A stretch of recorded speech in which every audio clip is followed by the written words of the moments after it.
Well, thank you very much indeed, Arthur, and thank you also for fixing it on the 11th of November. It couldn't be a more appropriate date. So the idea is that I can't actually see your faces. I'm just looking at my screen. I'll talk about the photographs that I've put together for you all, and perhaps after 10 or so minutes, I'll just ask if there are any questions.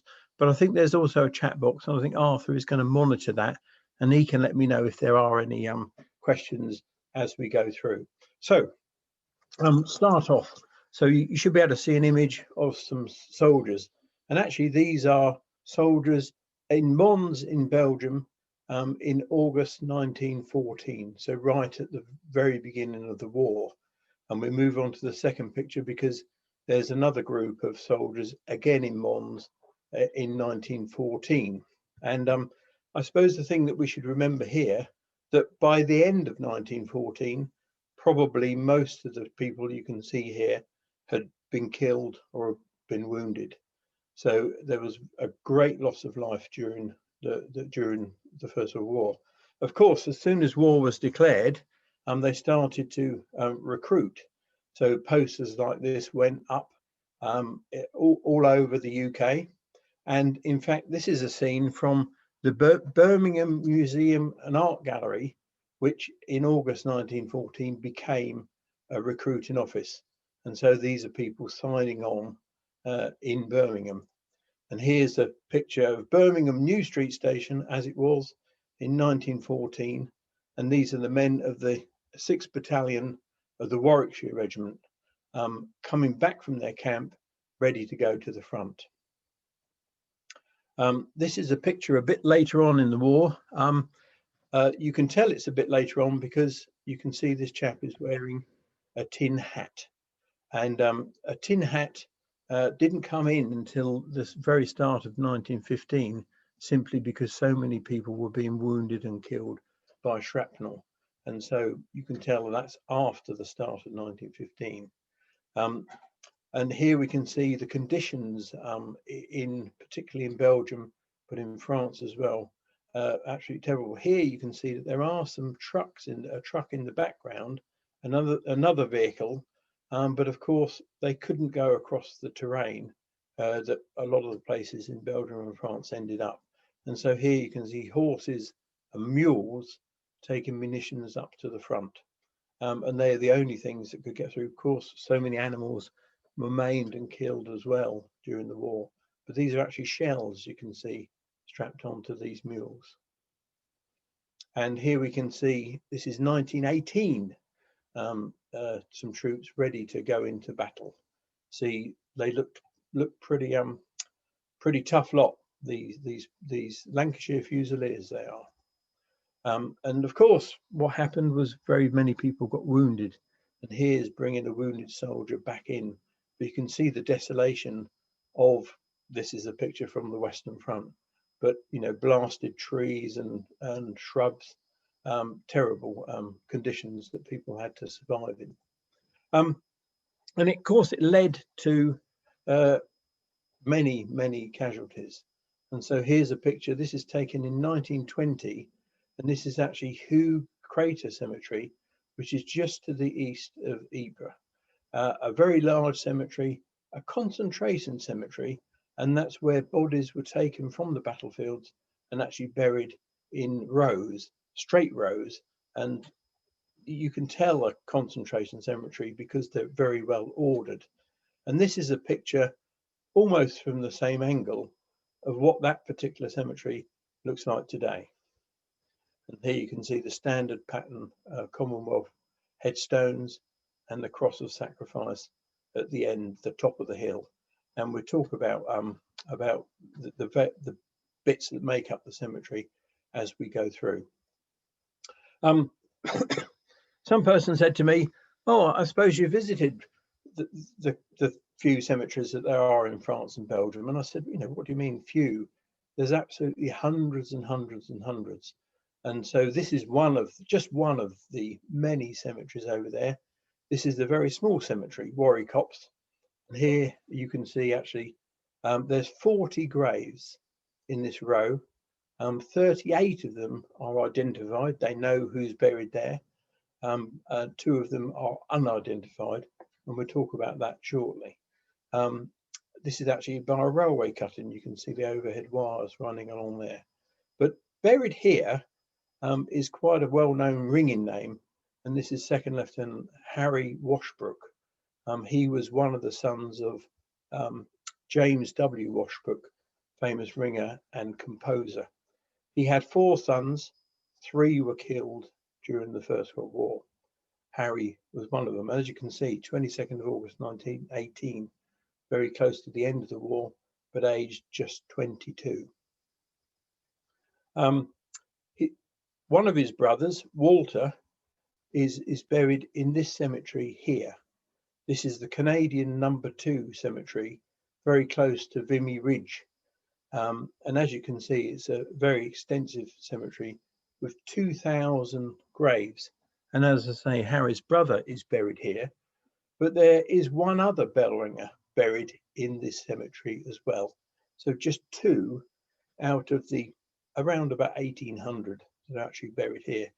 The very unusual thing about this is that there's Walter Washbrook, and this chap was the other bell ringer, and they are buried next to each other, right in the centre of this cemetery. They were killed on exactly the same day, as you can see. They were actually in the same regiment, and they were both sergeants, but there's no reason that they would have known that each other was a ringer, but maybe they did know each other, who knows. But they are buried side by side in this rather large cemetery. Of course, other cemeteries that we actually we can visit.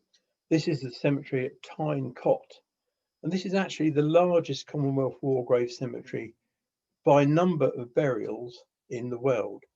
There are 11,968 graves here. However, this is a concentration cemetery after the war. This is really for the Passchendaele battles towards the end of 1917, September 1917. So of the 11,968, 8,373 are unidentified. So they don't know who is physically buried there. But their bodies were taken from the battlefields post-war and buried in this enormous cemetery. Here's another view of the cemetery at Tynecott on a rather snowy day. And of course, people don't always think the kind of conditions, rain, snow, sleet, sun, they had to fight in all of these kind of things. This is a cemetery at Ypres in France, and this is actually the largest war grave cemetery in France. But interestingly, this is a hospital cemetery, and so this is right on the coast, and this has 11,553 graves, but only 37 are unidentified.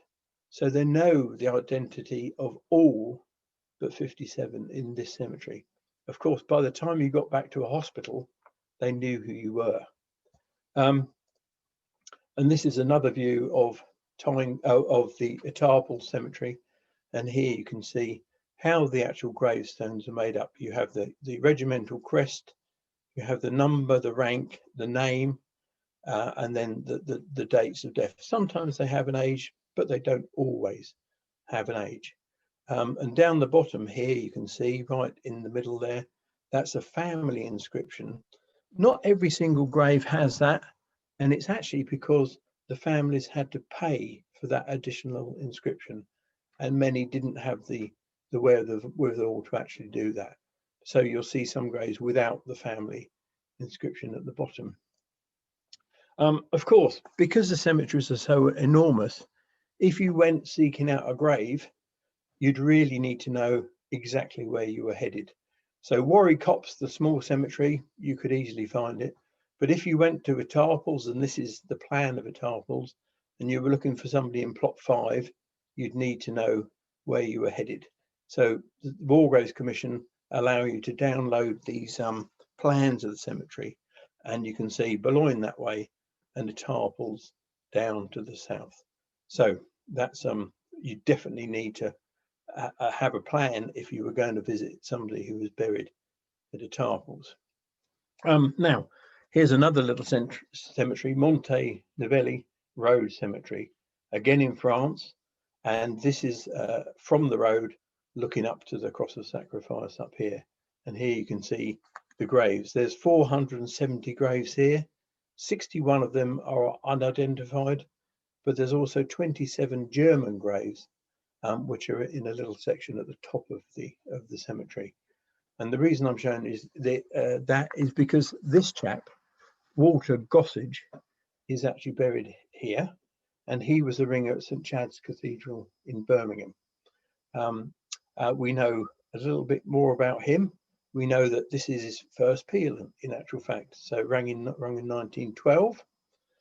He rang the tenor behind, and then there was a notification of his death in the ringing world, saying that he was a chorister as well as being a ringer, and he had been killed in action. And the fact that they'd rung a quarter peal of grants and triples at the time of his death.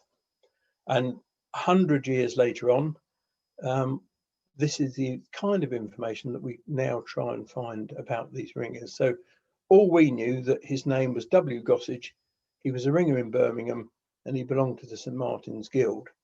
But as you can see, we've added quite a bit more to his particular story, and a number of peals that he rang, and what he did as a job. He was a school caretaker at the school by St Chad's Cathedral.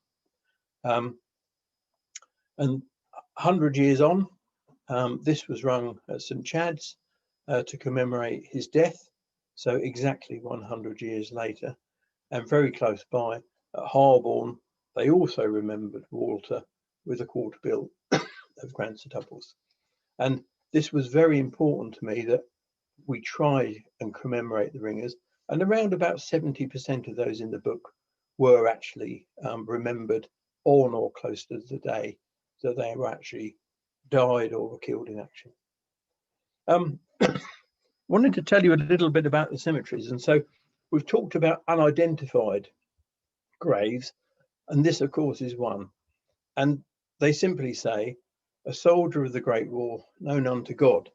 So just to have a little think about this, what this actually means is, of course, they have absolutely no idea who it is. It could be a British soldier, a Canadian, Australian, a New Zealander. It could in fact be a German soldier. We just have no idea, but they are commemorated in this way. However, the War Graves Commission take it a little bit further. So here you can see this is actually who created cemetery again, but here we can see in this one grave are 3 soldiers, 3 soldiers, and 3 soldiers.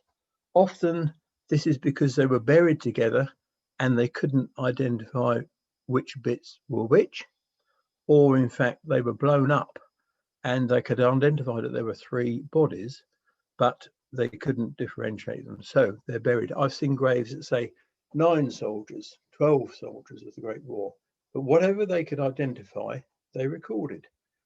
And here we can see 3 graves, and it says a soldier of the Great War, but they knew, probably from their uniforms or cap badges really, that they were actually from the Yorkshire Regiment. So here again, they've added that extra bit that they served with the Yorkshire Regiment, all 3 of those. And I've actually heard stories of people who, mothers and fathers, whose sons have been killed and they served with the Yorkshire Regiment.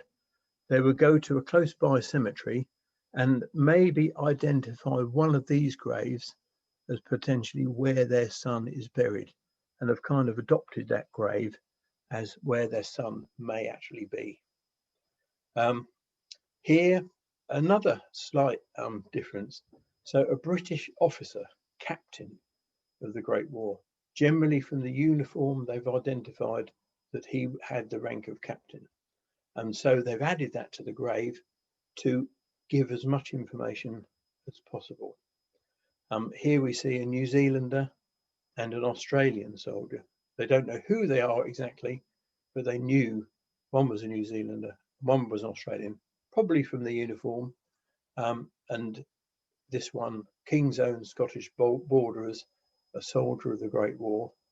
And I've included a Royal Warwickshire Regiment soldier in this particular talk. So they knew, as I say, from the uniform generally, sometimes from the kilts, if it was a Scottish soldier, you see.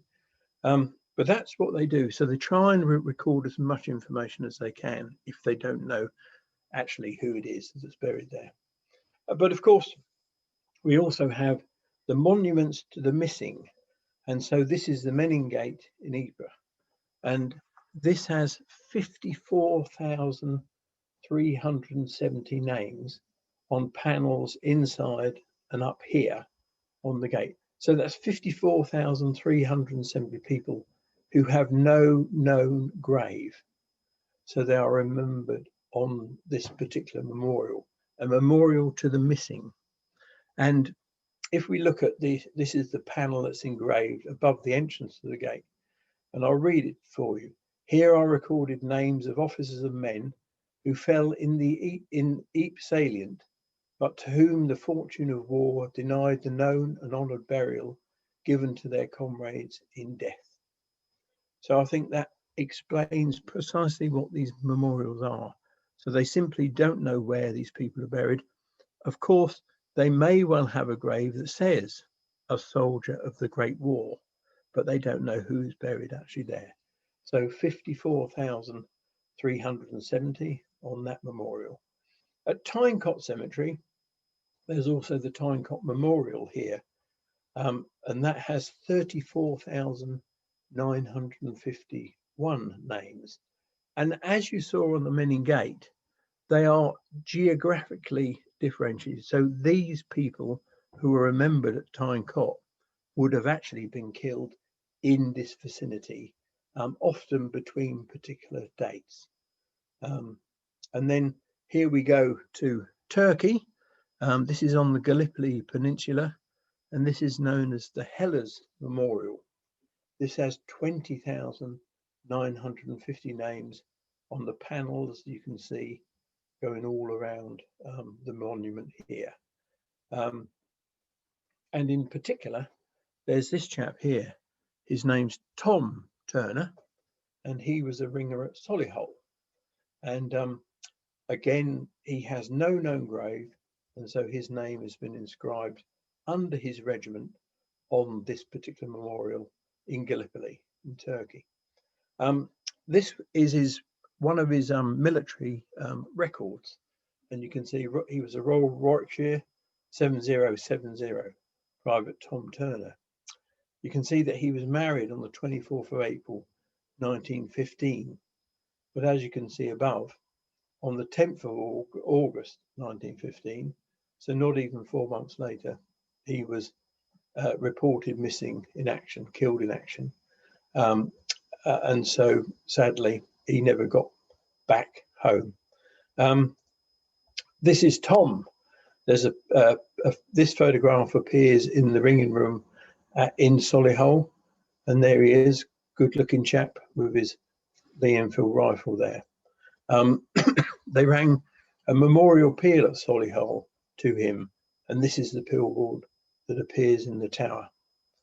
And 100 years after his death, there was a quarter peal of Grants and Triples rung to commemorate his sacrifice. So I'm glad that these people are being remembered. Now, there's some more cemeteries and memorials. So this is the Lewes Memorial. And I show this one because people seem to think that when people enlisted, they got put on a train and a boat and they got sent to France. But of course, that didn't actually happen. Even the British Army did give them some training before sending them into action. But the Battle of Lewes, which started on the 15th of September 1915, was the first major engagement where the conscripted or the newly enlisted troops actually took part. And many of them were killed. Here's the cemetery at Dud Corner, called Dud Corner because there was a heck of a lot of dud shells that fell close by this area, shells that didn't explode. And so, typical British humour, they've actually used that in the name of the cemetery. So this is actually Dud Corner Cemetery, but this is the Lewes Memorial that runs around the actual walls of the cemetery. And at Lewes, there are 20,596 missing on the memorial, and there's 1,812 graves, 686 of which are not identified. So it's quite likely that their names are there, and they are actually physically buried there, but they just don't know that they are actually buried there. So this is the cross of sacrifice at the cemetery that we've just been looking at, Dud Corner Cemetery, and the Lewes Memorial. This is one of the panels, and you can see the names. So this is the Cheshire Regiment panel, and actually you can see at the very top there, the cemeteries are not in any rank at all. You can have a general buried next to a private, who's next to a sergeant, who's next to a lance corporal. But on the panels, they are shown by rank, but it's simply so that it's easier for you to know where to look. So if you were looking for a Cheshire Regiment corporal, you'd know his name would be in this particular area here, lance corporal and so on. There is a lieutenant colonel there. It's a pretty high rank. I say that because most of them were about 20 miles the other way. They didn't get involved in too much fighting. But I'm showing you this panel here because, of course, here you can see where the numbers are shown as well. And it's simply because there's two people here, A.H. Smith, in the same regiment, the same rank, that have exactly the same name and initials. And so actually here you can see that they're it identifies precisely which one you are visiting. So you would need to know their service number as well as their name. And we're back at Dud Corner Cemetery. And actually, so this is Sir Reginald Bloomfield. And if I go backwards, he was the chap that actually designed the Cross of Sacrifice. And so you will find a Cross of Sacrifice at every single Commonwealth War Grave cemetery. And the reason for that is because he designed it, this chap, Reginald Bloomfield, so that it was completely scalable. And if you were a large cemetery, you could have a big cross. And if you were a small cemetery like Warwick Copse, you could have a small cross. He also designed the Menin Gate, and he also designed the church at Ypres where the bells are now. So quite a few beautiful things that he designed.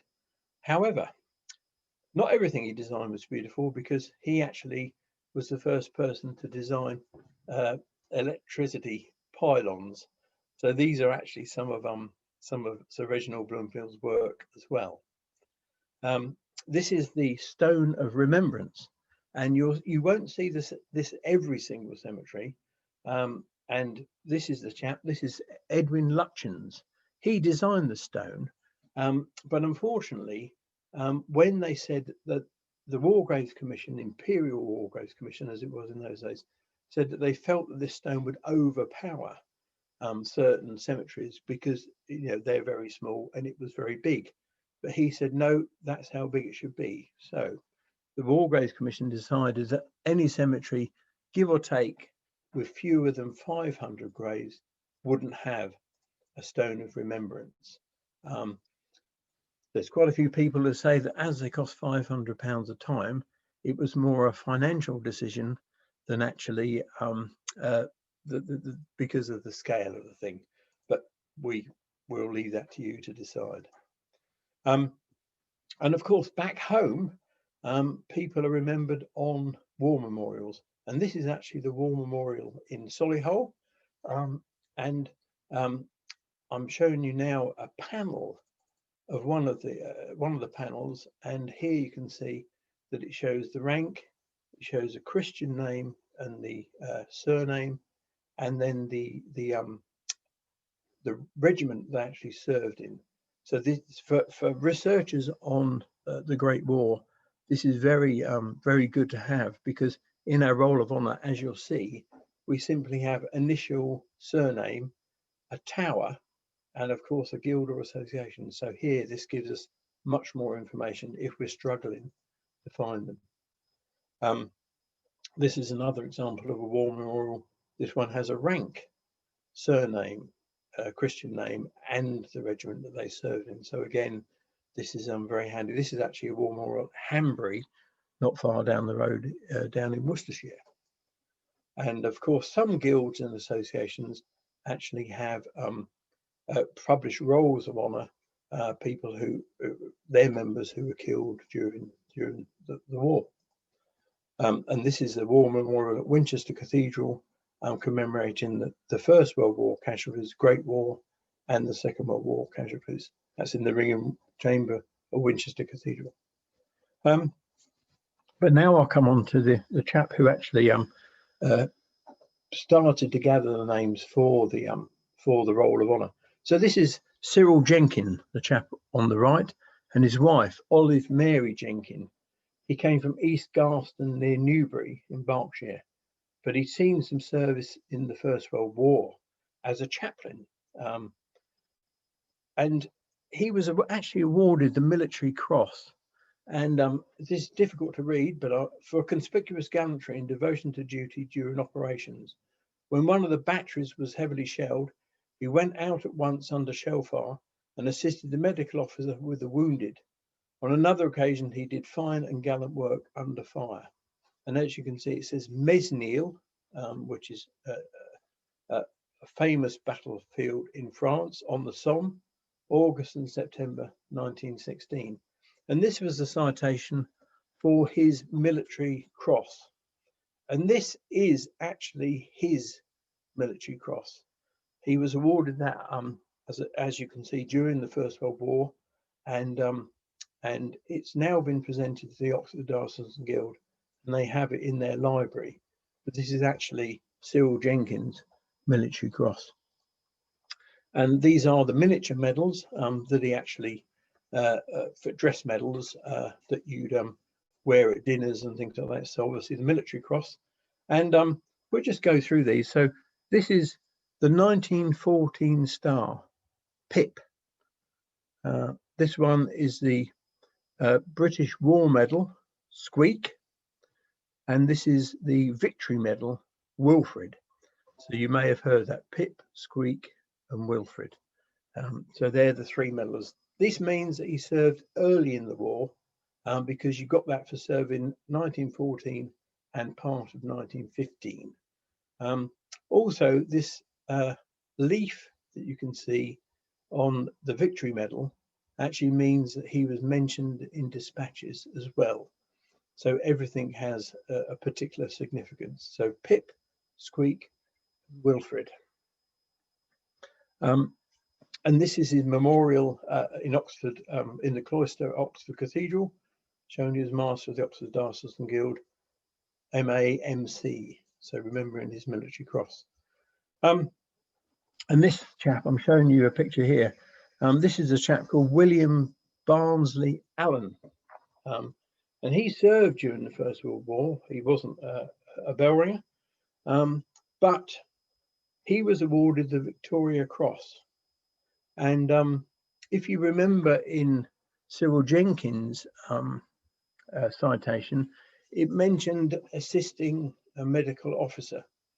And researchers proved that this was the medical officer who he assisted. And in the action that he won his military cross, this chap was awarded the Victoria Cross. So exactly the same action. There was a Victoria Cross awarded and a military cross, but it was definitely the same action. Those two things awarded. Now, some people might say, well, why didn't Cyril get a Victoria Cross? But sadly, only one Victoria Cross can be awarded per action, and it tended to go to the senior ranking officer. So, Arthur, can I ask if there's any questions up to this point? We haven't got any questions, unless we've only got one coming in. We've got a couple of people who I think are inspired to share their own experiences, but I think we'll leave that towards the end. Okay. The question's coming from David, who says, who asks, sorry, is there any evidence that ringers were more or less likely to be killed than the general population? And David says, I have in mind that working people were probably more at risk in war, and the demographics of ringing have changed over time. Yes. So yes.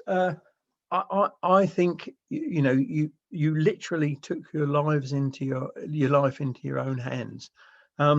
So what we've got to think about is that during 1914, when people could join up, in fact, 200,000 people joined in the first few weeks of the war. Joined up, and so they came from all walks of life.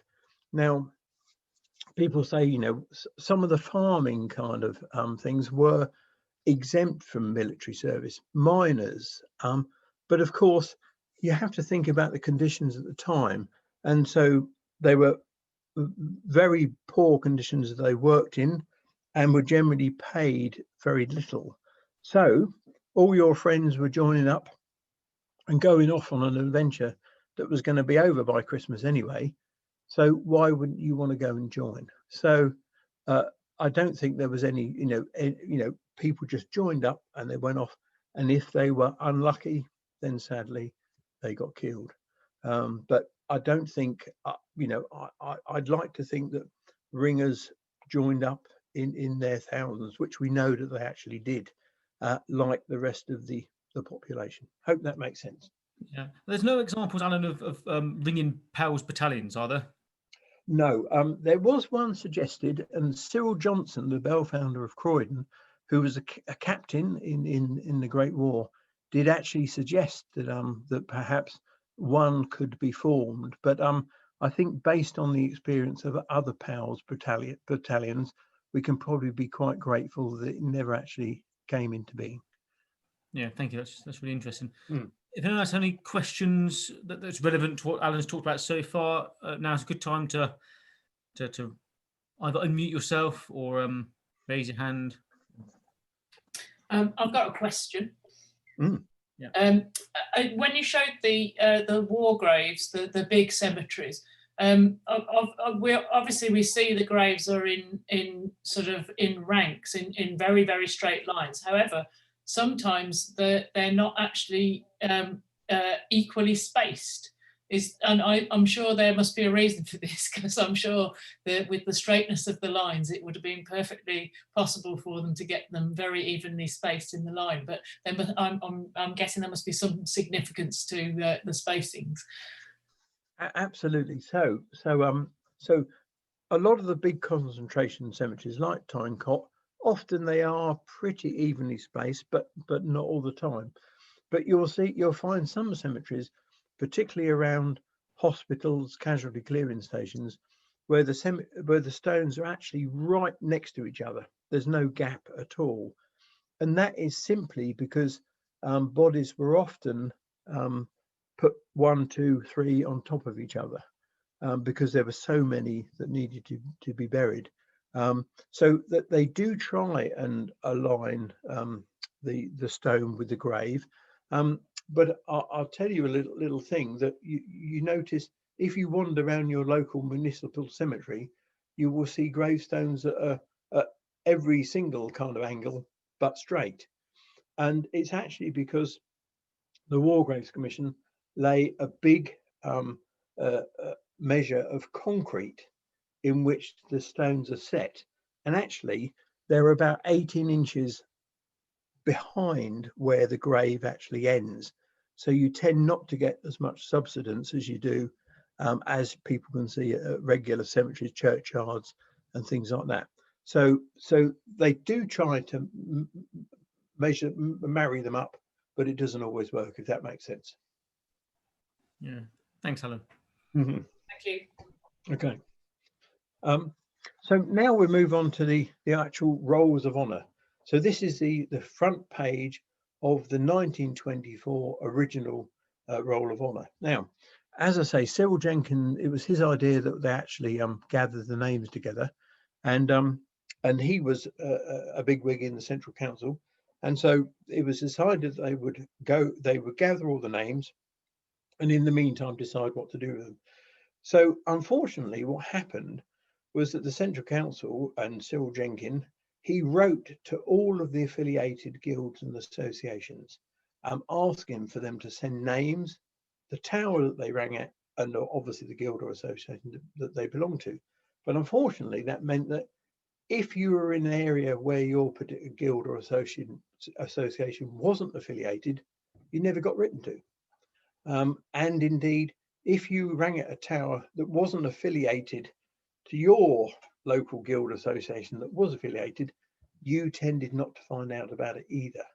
So the original names, and I'll talk about Albert in a minute, but here's the first page, and here you can see surname, initial, tower, and the association. But if you were in the Cumberland Association, for instance, you were not written to in the early 1920s, so you couldn't actually submit your names to be added to this book. We will just go back. So Albert Cousins was the writer, as it says. He lived in Cambridge, but he was actually born in 1879 in Havant in Hampshire and moved up to Cambridge in 1900. But as you can see, he was quite some artist. And this book, The Roll of Honour, has been described as one of the, if not the finest piece of 20th century writing that there actually is. And it certainly is a beautiful book. This is what appears on the first page. Following the name of each man will be found that of the parish or township in which he gave most of his service as a church bell ringer, previous to joining the forces, and also that of the society, guild or association to which he more especially belonged. And as we see, we can see that it does indeed do that. Now, this is okay, except that, as I mentioned before, there were actually no other details of these people. So if you were looking at the S page, for instance, and it was F. Smith from Manchester, Lancashire, that's not really very much help. So it took an awful lot of work actually working out who these people were to start off with. Sometimes there are references in ringing well, so you knew roughly when they died, but otherwise it was kind of hard graft. Sometimes even going to look at war memorials in local places to see if we could work out who these people were. Out of the 1120 in this original book, we now have 15 that we haven't yet identified. So far so good on that, but it's still a work in progress. And you can see beautiful writing all the way through this 1924 volume. And I just wanted to show you these particular names here. So here you can see on this page, and they are together, H. Birch, one from Bristol and one from Stapleton, but both in the Gloucester and Bristol Diocesan Association. Now, the research that we've done actually proved that this was actually the same person. And there's a couple of instances in this in the book where there was a Winchester Diocesan Guild chap who then moved up to Essex, and he's in the book twice. And as is this bloke, H. Birch from the Bristol area. But here we have J. Burge and W. Burge from Stratfield-Say in the Winchester Diocesan Guild. But I could never work out who they were. Quite an unusual surname, but could never get to the bottom of who they were. So I decided I'd go to Stratfield-Say and look at the war memorial, and that's why I couldn't find out who they were, because their name is not Burge, it's actually Binge. And so once I knew that, they were very easy to work out. Stratfield-Say, a very unusual little place. This is the church. Unringable, sadly, these days, Ring of Five, they actually had 5 ringers who were killed or died during the First World War. So pretty much their whole band was actually wiped out. So this is a photograph taken in about 2004. And when I went back a few years later, the church has completely changed as well. So they've taken the paint off. This was just 3 or 4 years ago. So as the bells couldn't be rung, we organised for a band to go and ring some handbells, and they actually rang a peal of Cambridge Maximus in memory of the ringers from Stratford-on-Say who were killed during the First World War. Now, as I mentioned, around about 1100, 1120 in the first book, quite a bit of research was done, finding new names, which effectively filled up that first book. And so in order to remember them exactly as we had done before, it was decided that a new book should be commissioned. And this is the front piece of the new Roll of Honour. So as a different kind of thing, but the wording in the centre is exactly the same thing. So it keeps continuity between them. And of course, you have the major battles of the First World War around the outside. And my idea was it was a bell ringer's book, but actually barbed wire is something that people maybe connect with the First World War. So here we can see we have barbed wire intertwined with bell ropes going around the outside. Again, exactly the same wording at the top of the page, but of course we'll be finding these people at different times. So instead of a purely alphabetical book, we thought that it'd be better to have a page for A's, a page for H's, as you can see here. So if you were looking for F. Hill from Dunsford, you would find him on this page here. So I hope you agree, another beautiful piece of work. The chap who actually did this, we'll talk a little bit more about him, but I actually was put in touch with him by a ringing friend of mine who was a calligrapher, and this chap had actually taught her how, some calligraphy, and thought that he would be a very good chap to perhaps do our book. So I met him one day in London, and he showed me some samples of his work, and I think it probably took me 5 seconds before I decided that we definitely had the right chap. So his name is Timothy Node, Tim Node. He's in his 40s now, Tim, and he said he will continue to put names into this book as long as his hand stays steady. And I'll tell you what he told me was he has a pen that he will only ever use for this book. So the next time he adds names to it, they should be exactly the same as the last time he wrote some names in. So 1120 in the original book.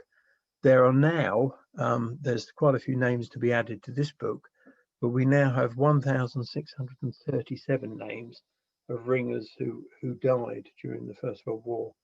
Personally, I still think there are a few hundred to find, some of which we will never know about. But the more that we can remember, the better. Of course, I wanted to remember these people, and so we published all these articles in the Ringing World month by month of the ones of the casualties. This was at the very beginning, August the 8th, 2014, and we published a little pen picture of the actual ringers who died. So these 3 were the very first ringing casualties of the First World War. 26th of August 1914. The first British casualty was somebody who was killed on the 21st of August 1914. So ringers were in from the very beginning of the war. And then that was the same one. And then of course we went through the years, and then this is November the 9th, 2018, and every single image on this front cover of the Ringing World are ringers who were killed during the First World War. So we've got quite a collection of photographs. So, and as I say, we know considerably more about the many of them than we did at the beginning. There is a book for the Second World War as well, and this is actually the front cover of that particular book. And here you can see exactly the same wording, and then the name, the tower, and the guild or association that they more especially belong to. So 299 names in the Second World War book, but there are also here 84 new names which research has actually revealed. So quite a few more to add to that book as well. So we'll have to work out precisely how we're going to do that. It may well mean another new book for the Second World War. Now we come on to this particular chap. So this is a chap called Bertram Pruitt. He was a ringer who was killed on the 31st of August 1918, and a particularly fine ringer, I believe. This is his grave in the cemetery Say in France. And here you can see Bertram Pruitt, Rifleman Bertram Pruitt, 31st of August 1918, so very close to the end of the war. But he was actually aged 39, as you can see. So quite, as soldiers go, he was knocking on a bit, let's say. This was his list of his 900 peals. But as we can see from this memorial here, at the time of his death, he'd rung 953 peals. And so very, very close to 1,000. And I think he would have been the third or fourth person to have rung 1,000 peals had he been able to get there. And one of his good friends, Robert Stabbart, was also killed during the war. He was actually killed on the 25th of August 1918, so only a short amount of time before Pruitt was actually killed. And this is Pruitt. This is the long length of Stedman Caters at Loughborough in 1909, and there's Bertram Pruitt down there. So less than 10 years later, sadly, he was killed in the First World War. So that was 18,027 Stedman Caters. And this was actually, he was the chap that really got me interested in the First World War. The photograph you saw was on the tower wall at Bushy, and I asked one of the ringers there who this chap was. He told me all about him, and this is you may recognise that chap. That's a very young Simon Linford, a chap called Chris Leach, sadly not with us these days, and believe it or not, myself. And this was on our very first visit to Bert's grave. Is actually that grave there in the cemetery at Say, and that was in the 1980s sometime. Next day we had some champagne by Bert's grave. Not sure about Simon's fashion sense, but nevertheless. But I'm glad to say that there were some better handbell ringers who were there on the 100th anniversary of Bert's death.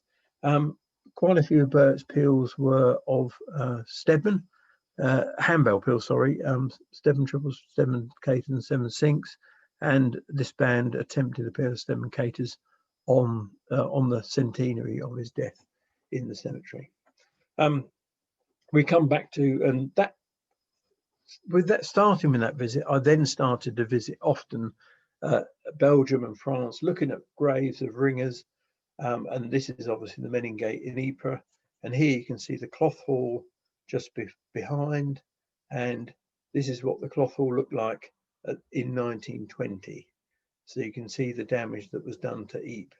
It's hard to believe, isn't it, that that's what that very building looked like in 1920. But of course, it led me to look at this church. This is St George's Memorial Church in Ypres, and this was pretty much the first view I got at the church. And looking at the tower, I thought at that moment, one day we shall see if we can get some bells in there. So this is Sir James Knott. He was very important because he actually gave the money entirely to pay for the tower to be built. If any of you rung at Fenham, just to the north of Newcastle, he actually paid for that entire church to be built and the bells put in there. So so a very big connection with the Ypres Tower. And he did it because 2 of his sons were killed in the First World War, and here are their graves. Major James Leadbitter Knott and Captain Henry Basil Knott. And very unusual, these two, because you can see that Basil, as they called him, was killed on the 7th of September 1915, but James was killed on the 1st of July 1916, which was actually the first day of the Battle of the Somme.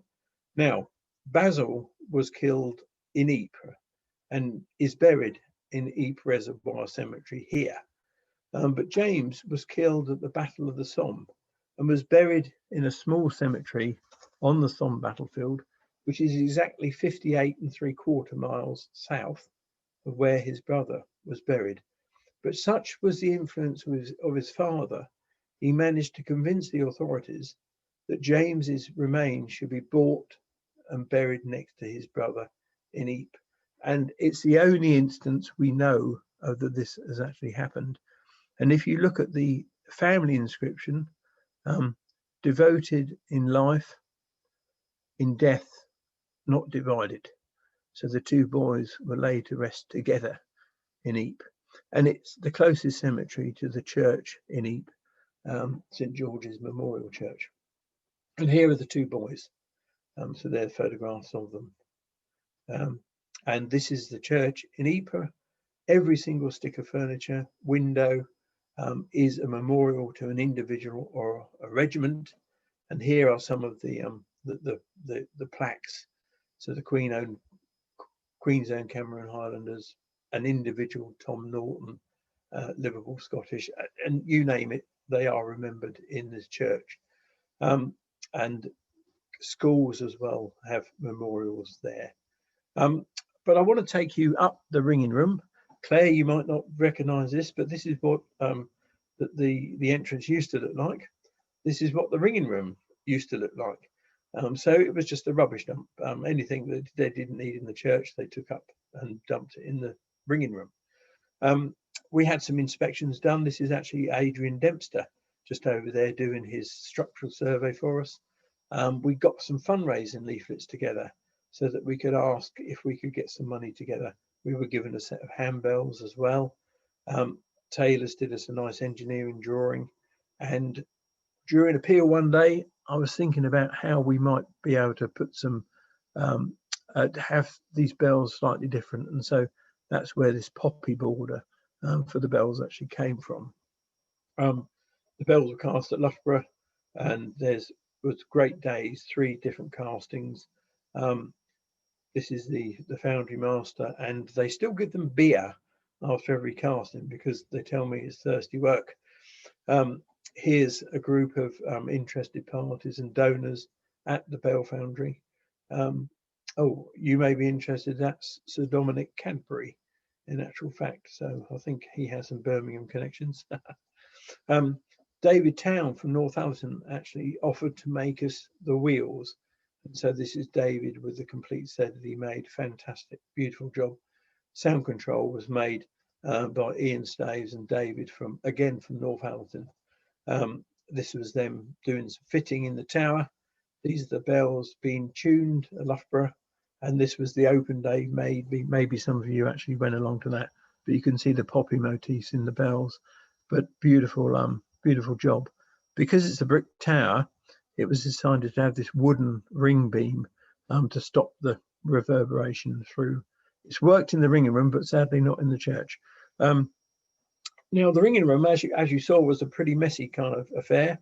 So we commissioned a firm in Hinckley in Leicestershire, so again, not far from Birmingham, to actually make us a ringing room. And they actually said the best way to do it would be to actually construct it in their workshop. And so here we are looking in the ringing room at Ypres in Leicestershire. As I say, we were given a set of handbells. They've all been cleaned and refurbished. These 2 were cracked, so they've been replaced, but we kept them with the original set. And here they are on the 2 World War I lorries. A chap rang me up one day and said, me and a friend own these 2 lorries, and we'd really like to be able to deliver these bells. So it caused us a few headaches, but it was absolutely the right and proper thing to do. So we've got a Thundercroft Lorry at the front, built in 1915 in Basingstoke, and a Dennis Lorry, again built in 1915 in Guildford. Both of these chassis, most of the wood is replacement, of course, but the chassis actually did see service on the Western Front. So here we are at the Grand Central, can never remember that, in Loughborough, just after they collected the bells. We went to the Great Dorset Steam Fair, and here are a couple of donors with one of the inscriptions was on here from their blind veteran charity, founded by a chap who was blinded on the Western Front. Here we are at Tynecott Cemetery. This is the Thundercroft Lorry. We've got quite an interest in Ypres. Another lorry from the Great Dorset Steam Fair, 1916, built in Coventry, a Daimler. They decided to come out as well. And here we are outside the church with the bells being unloaded. Here's one of the donors with her bell, the inscription, Major Geoffrey Souter. That was her grandfather. And here we have the Knott bell. So this remembers the two boys their father paid for the tower, if you remember. The charity that still exists that bears Sir James Knott's name gave us £100,000 towards the project. So we decided they'd better have a bell. And actually, the devoted in life, in death not divided, is the inscription that is on their bell. And you can see on the other side of that particular bell. These are the bells in the church. This has been made into a jigsaw now. And here's the bells being unloaded, the framework ready to go up into the tower, sound control system being installed. Very important because it's very downtown kind of church. Here's the frame starting to be built, bells going up the tower, and here you can see pretty much complete with the sound control. And of course, this was the tryout of the bells immediately before the new ringing room was installed. And then the new paneling and the ceiling started to be installed here. These were the four chaps that did it, and what a wonderful job. There they are. So Mark and Ashley, that's the boss. That's why he's pretty clean. And this is Mick Angrave from Sapcoat, who went over and helped them out with the installation. So we're very grateful for them for doing that. We had to have a carpet laid, and so the chap kindly made all sorts of photographs of it, but that's the finished job. You can see the PowerPoints over there. They're actually UK PowerPoints, so they're continental this side, UK that side, because we imagine that quite a few UK visitors would go over. And here you can see the finished ringing room with the paneling. A bit of a transformation from what it used to look like. They're the bells. There's the handbell plaque given by the grandson of Charles T. Coles, another 1,000 peeler. St George's Church, this is the muffle bag. Big Wilf, he actually gave us muffles. He said, if any church should have a set of muffles, it should be this one. So he kindly presented those to us. Same chap who did the new Roll of Honour did the memorial book for the donors for the bells. And so that's the front cover of that actual piece. And again, you can see beautiful work. He decided that he'd have the Menin Gate, the Cross of Sacrifice, and St George's Memorial Church. So all of those things designed by Sir Reginald Bloomfield, and St George, of course, at the top. We had this made. It commemorates William Henry Johnson, who was a ringer from Worksop in Nottinghamshire, and the only ringer that we know of to be awarded the Victoria Cross. And I have to say that that's a replica. His real Victoria Cross is with the Sherwood Foresters, his regiment. And somebody said to me, oh, it's very good you've got his Victoria Cross up there. But I did have to tell them that bidding for a Victoria Cross was started at 250,000. So I'm quite glad we don't have it up the tower, to be quite honest. This was the dedication day in the new ringing room, and it was actually named after Bertram Pruitt, the 953 peeler, because he was the one that got me interested in the whole Great War ringing thing, in any case. Also, as Claire McCardle will know, because she's been very involved with it, we actually taught, we've taught a local group to actually ring, mostly Flemish-speaking locals, and they're still ringing, sadly, like us, can't ring so much at the moment, but they did actually ring 3 bells for Remembrance Day today. And this is some of the teaching going on. Graham and Sue, some of you will certainly recognise, but other locals and UK tutors who went out to help. Of course, it's brought many visitors to ring, so peals and quarter peals and outings. And I saw John and Jill on the call, so they were there with us on this particular visit. It's not always sunny in Ypres, I'm afraid to say. But of course, the Devon Association, the Call Change Band, went and they laid a wreath in memory of the Devon ringers who were killed. I have to say that the local band thought that their ringing was absolutely spectacular when they rang the bells, which is good. But they weren't the first people to lay a wreath at the Menny Gate. This was actually a photograph taken in 1931. This chap is called William Jakes, who came from Leicester, and this is Alfred H Pulling, a famous ringer from Guildford in Surrey. And as I say, 1931, they actually laid this wreath. This centerpiece was made of bell metal, and I wonder, it was obviously left there. I wonder if anybody has that now. It'd be lovely to know if they do. But this is another memorial to the missing. This is Tiet Val on the Somme, which has 72,000 names. It's the largest monument to the missing.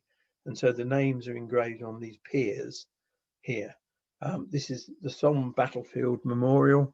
And this is Arnold Bradley Taylor, who was the son of John W. Taylor, the bell founder. His name is on the Tiet Val Memorial, no known grave. And this is a view from, it's called Mill Road Cemetery here. So there's a memorial, and this is an interesting church. So this is the Tiet Val church in the village. And if we get it done, Robert Stavert, this was Bert Pruitt's friend. The ringing room there may be named after him. And I say that, so I've given the game away.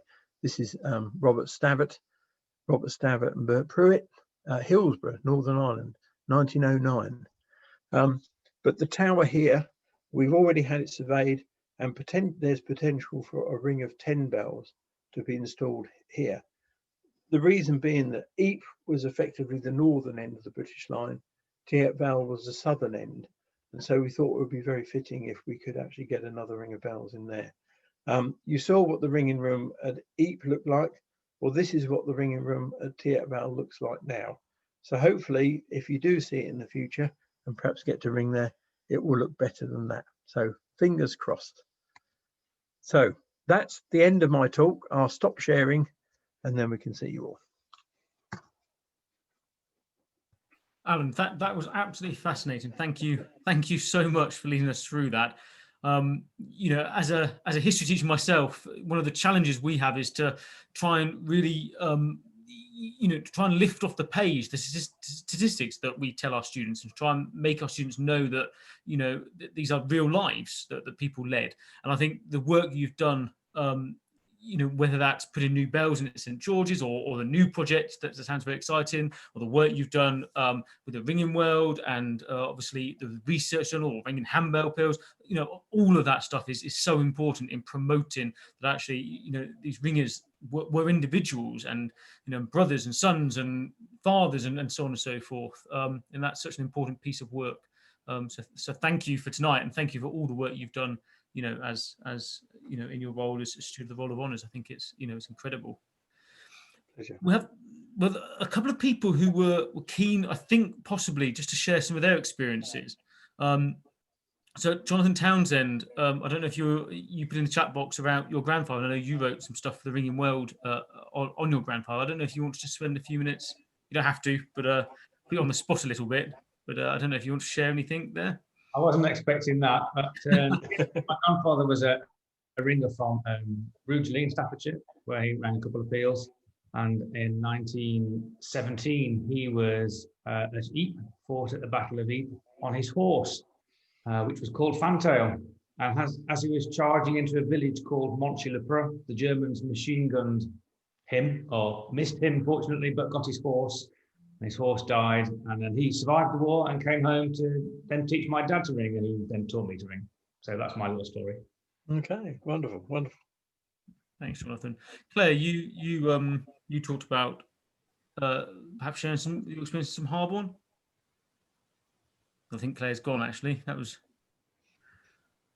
Oh yeah, she's put a message out. Yeah. Okay. Lots of thanks. Alison Hodge, I think you've unmuted yourself. Yeah, Alan, when were the ID discs introduced that all the service people were given in the Second World War? Certainly my parents had them with their service and their name and ID number on. Obviously, I know they were introduced perhaps during or after the First World War because of the losses with unknowns. Do you have any idea when those dog discs were introduced? Yes.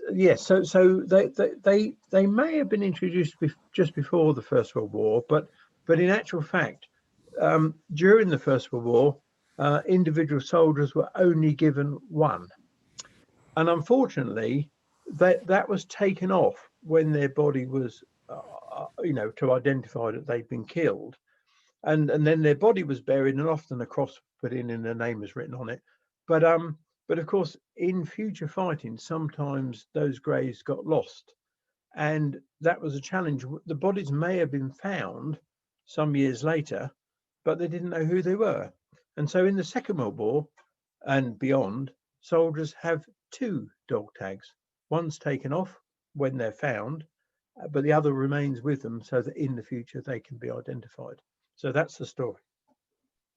Thanks, Alan. Thanks, Alison.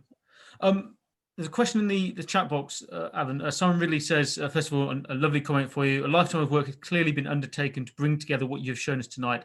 Thank you. The question is there a central record of ringers killed in conflicts other than the First and Second World Wars?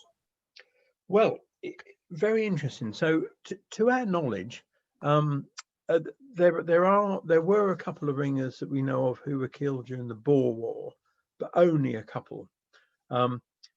None killed during the Korean War that we know about, and one chap was killed during the Troubles in Northern Ireland. So there are no books for that, but one of the ideas is on the Central Council website to actually link those casualties to that. The books are very specific, Great War and Second World War, and because there's so few that we know of, that's the idea that we've got for them. Super, thank you. Thanks for that. I think Claire's come back in. I don't know, Claire, you mentioned before that you might want to share some stuff from Harborne. I don't know if that's a good time or... Yes, I don't know why I suddenly I just disappeared in a puff of smoke, I'm afraid. I'm sure quite a few people on here will be aware of the project that we undertook in Harborne during the sort of centenary of the war, right from the start, from the opening in 2014 of the sort of centenary commemorations. But there are a few people, I think, on here who don't know what we did. We at Harborne, we undertook to ring court appeals commemorating every person from Harborne, well, every soldier from Harborne that was killed during the war. And we virtually achieved it. Unfortunately, the pandemic has sort of stopped us in our tracks with the very last few. Our plan, because there were people who died after the war, but died of wounds and died as a result of the war. So our plan was to ring one final court appeal that commemorated all of them, but unfortunately that's not happened as yet, but it will happen. But it was quite a big undertaking. We actually commemorated 258 people from Harborne who had lost their lives as a result of the war, so I think we rang something like 115 quarter peals and peals in their memory.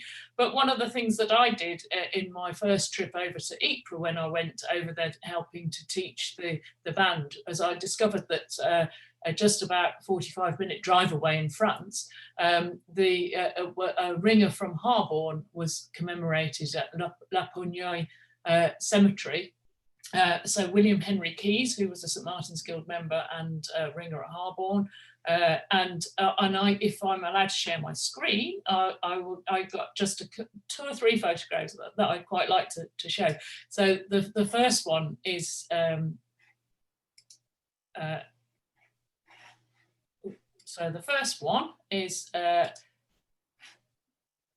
not this one. Let me go back.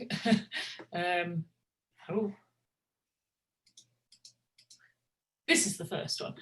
This is William Henry Keyes's gravestone, which is as I say, in La Pogneuil Cemetery in France, and I visited there and put the rose on as a commemoration. And this was actually on the 8th of April when I did this in 2018. So you can see his date of death was the 13th. So it was almost to the 100th anniversary of his death.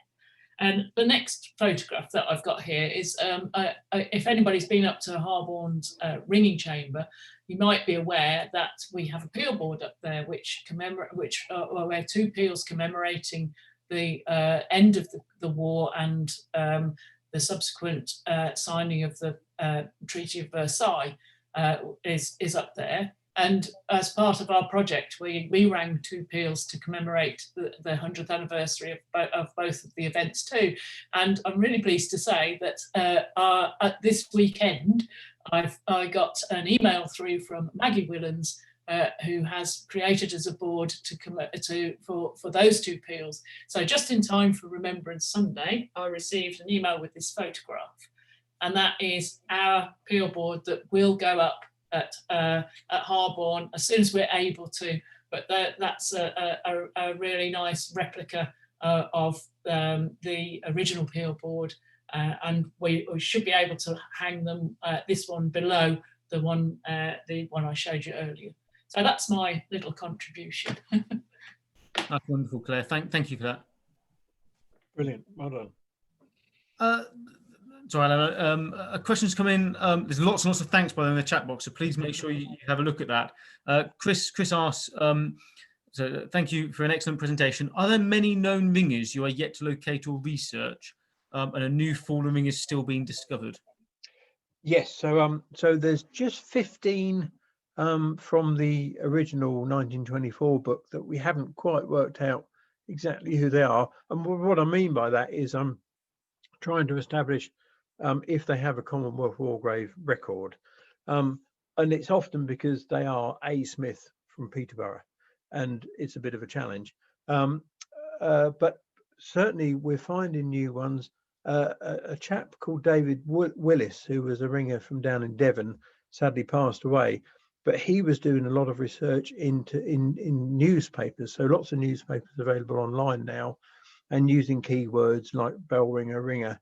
He was uncovering many, so quite a few of these new names are from David's research, and there's still a handful of those that I need to kind of look more closely at. Sometimes the ringer might have been somebody who chimed a bell at a church rather than actually rang as we know it. So one has to be a little bit careful, but it certainly has revealed quite a few. And I think I said in the talk, I reckon there's several hundred that we don't know about, most of which now we probably won't find out about, if that makes sense. Yeah, thank you, Alan. There's loads and loads of sort of lovely positive comments for you in the chat box. I'll just read a couple. So David says, thank you so much. So much of the subject matter is so grim that the stories of generosity and hope associated with the Bell projects are great to hear. I think that's something I would echo. Fascinating talk. Alison says, I understand that my great-grandparents had their horses taken for use in the war. In those days, horses were used for their business, so the family lost their livelihood as well as their well-loved horses. And of course, after the war, I think this was brought home in the new All Creatures Great and Small, where, you know, and this is a true story, that after the war, it was expensive to bring horses back, so they were sold or shot, and that was it. I think that concludes tonight. Just whilst any last minute comments, you know, now's the time to do it, everyone. I'll just do a quick marketing for next week whilst we've got a captive audience. So next Wednesday, again at 7 o'clock, we're joined by David Sparling and Leslie Belcher from the Association of Ringing Teachers. They're going to talk about a little about the history of art and how it built up, how it developed, where the sort of inspiration came from, what it's done, and what it intends to do next. Of course, as we look towards hopefully next year being in a much better place of coming out of this situation and restarting ringing. So you know, please again look out for the Guild email, but please join us for next Wednesday's talk by David and Leslie. I think, Alan, it just leaves me to thank you again for, you know, such a well-researched and thorough talk. You know, we were very, very lucky that you know, made lots of it very specific to Birmingham, which was lovely to see as well. I think people appreciated that. And I got a double whammy because you also linked in lots of Oxford and Newbury areas that I grew up. So you know, that was wonderful to see as well. So thank you again on behalf of the Guild and everyone here tonight. Thank you so much for all of your work that you've done, both tonight and for your work as, you know, Steward of the Roll of Honours. Thank you very much indeed, Arthur, and been a pleasure. And thank you, everybody. Thank you. Super.